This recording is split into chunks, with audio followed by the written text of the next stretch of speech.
Assalamualaikum warahmatullahi wabarakatuh. Yang terhormat Ibu Yustin, selaku dosen mata kuliah epidemiologi, serta rekan-rekan semua yang saya hormati.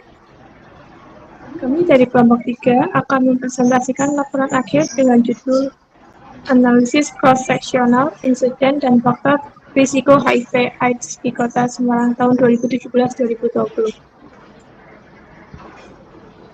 Saya Flores Kenapatianti dan anggota kelompok kami akan memperkenalkan diri. Perkenalkan, nama saya Zafira Ardila Sekanti dengan NIM D11 2024-04047. Perkenalkan, saya Yovina Desjasari dengan NIM D11 2024-04046. Selanjutnya, kepada pemateri pertama dipersilakan.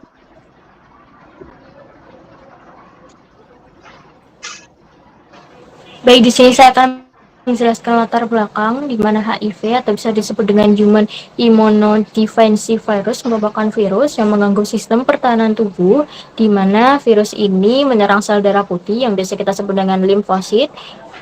Virus ini juga membuat tubuh lebih mudah terinfeksi terjangkit virus. Lalu AIDS itu merupakan fase paling parah jika individu terjangkit HIV, di mana daya tahan tubuh individu akan mengalami kerusakan yang parah.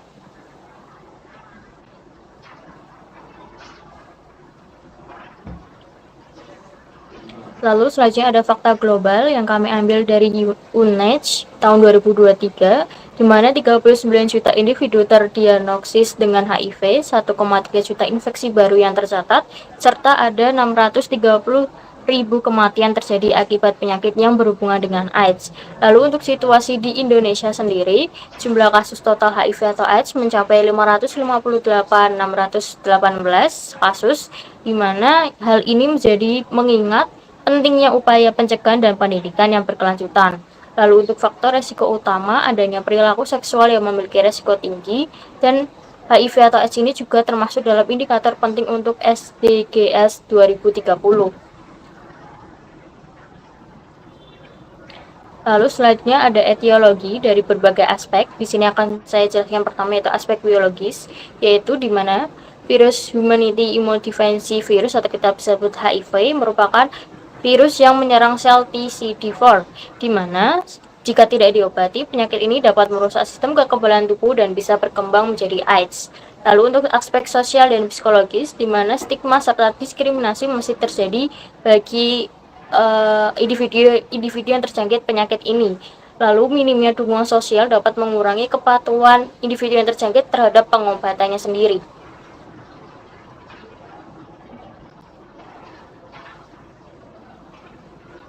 Selanjutnya ada aspek ekonomi, di mana keterbatasan akses layanan kesehatan terutama di wilayah terpencil, serta adanya biaya pengobatan dan transportasi menjadi penghalang yang besar bagi orang yang terkena HIV atau AIDS. Lalu yang terakhir ada aspek budaya dan gender, di mana nilai-nilai budaya dan ketidaksetaraan gender meningkatkan resiko terutama bagi wanita. Wanita seringkali tidak memiliki kendali atas keputusan yang berkaitan dengan kesehatan seksual atau reproduksi.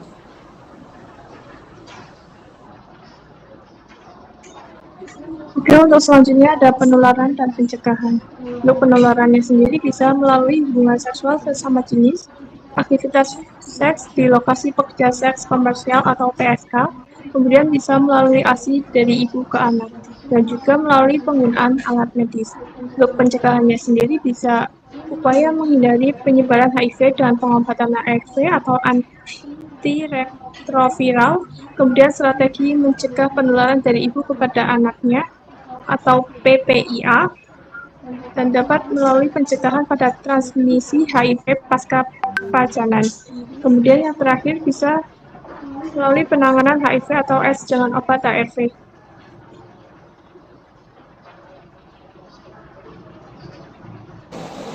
Lalu selanjutnya ada tanda gejala. Yang pertama adalah gejala awal, di mana mayoritas individu sebenarnya tidak memiliki gejala yang jelas, tetapi biasanya muncul gejala seperti flu ringan, ada bercak merah pada kulit, nyeri kepala, ruam, dan radang tenggorokan.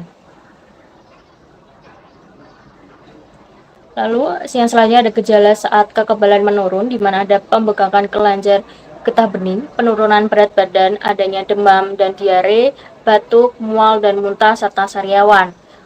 Selanjutnya ada gejala tahap kronis di mana sariawan yang parah, bercak putih di daerah mulut, herpes zoster, ada ketombe parah, keputihan yang berlebihan, gangguan mental, kesulitan makan karena kandidiasis, bahkan ada peningkatan resiko kanker serviks. Serta yang terakhir adalah gejala lanjutan di mana akan ada penurunan berat badan yang signifikan bagi penderita, peningkatan jumlah virus, penurunan drastis sel CD4+, serta adanya gejala menjadi lebih berat dan melemahkan tubuh.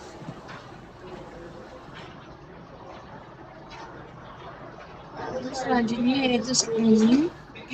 Deteksi awal sangat krusial untuk mengelola infeksi HIV, menghindari penularan lebih lanjut, menentukan kelayakan untuk terapi ARV. Screening dilakukan sebelum memulai terapi. Lalu penilaian serologis yaitu pengujian antibodi dan antigen HIV. Lalu penilaian virologis PCR yaitu menemukan DNA atau RNA virus HIV dalam darah. Pemeriksaan di Indonesia yaitu screening HIV secara rutin dilaksanakan di berbagai fasilitas kesehatan, termasuk pemantauan viral load untuk menilai efektivitas pengobatan bagi ODH, mencegah penularan lebih lanjut.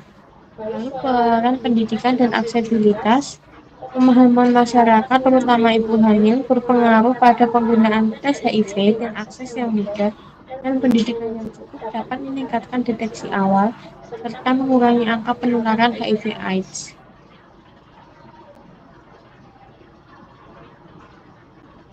Oke, untuk selanjutnya, bahkan rancangan dan penjelasan.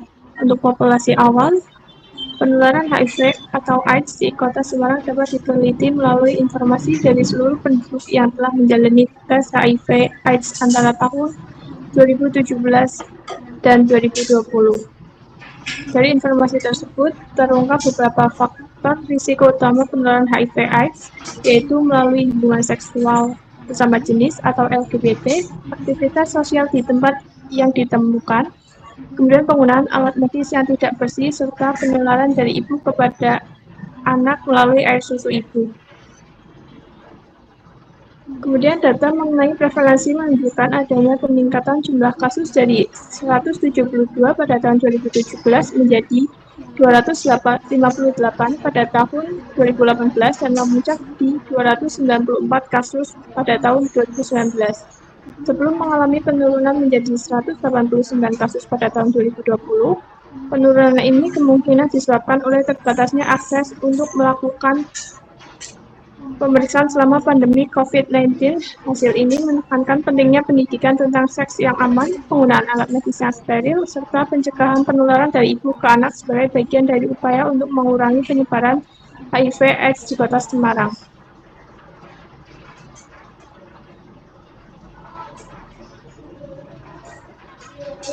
Kelebihan dari rancangan studi yaitu sumber data resmi diambil di Dinas Kesehatan Kota Semarang yang merupakan terpercaya. Lalu pada waktu yang luas yang 2017 hingga 2020 di mana memberikan HIV/AIDS. Lalu selanjutnya yaitu deteksi faktor resiko yaitu dapat mempelajari perilaku seksual, penggunaan obat suntik, serta aspek sosial dan ekonomi. Untuk kekurangan rencana studi ini sendiri yaitu belum ada penjelasan tentang pengendalian faktor lain seperti pendidikan atau akses pelayanan kesehatan. Lalu tidak adanya kemungkinan dan tidak lalu selanjutnya tidak dapat menunjukkan hubungan sebab akibat yang jelas.